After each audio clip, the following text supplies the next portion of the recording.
সামনে যে ইলেকশন আয়া পড়ছে মাঠও তোমরা কিরকম কাম টাম করছো কেলা জানে আমি তো জানি না আমি কুছ খবর ঠিক মতো নিতে আসছি না মাঠের পরিবেশ ভালো আছে তো মাঠের পরিবেশ ভালো আছে আমরা মাঠের ভিতরে ভালো কাজ করতেছি সবাই মিলে ভালো কাজ করতেছি ভোট ইনশাআল্লাহ পাবো জয়যুক্ত হইম তো ইনশাআল্লাহ আচ্ছা ইনশাআল্লাহ চলো চেয়ারম্যান সাহেব হ্যাঁ এই যে সামনে কিছু জনগণ আছে চলেন আমরা তাদের সাথে কথা দেখা সাক্ষাৎ করি তাদের সাথে হ্যাঁ, জি। চলো এটা তো ভালো কথা আসসালামু আলাইকুম ওয়া রাহমাতুল্লাহি ওয়া বারাকাতুহু ভালো আছেন সবাই আলহামদুলিল্লাহ ভালো আমি তো সামনে চেয়ারম্যান ইলেকশনে প্রার্থী আমার বদনা মার্কা আপনারা হয়তো ইতিমধ্যে দেখছেন তো আপনাদের সহযোগিতা পাইলে আমি বদনা মার্কায় যদি ফাঁস করতাম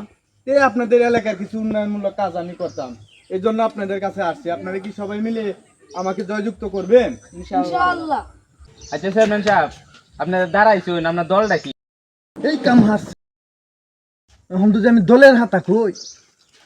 তাহলে তো আমার ফিট না একটা বাহি নাই কারণ দেশের তো পরিস্থিতি ভালো না আমি যদি আওয়ামী লীগ কই তাও সমস্যা বিএনপি কইলেও সমস্যা জামাত কইলেও সমস্যা তার চেয়ে ভালো আমি জনগণকে কই যে আমি কোনো দলেই করি না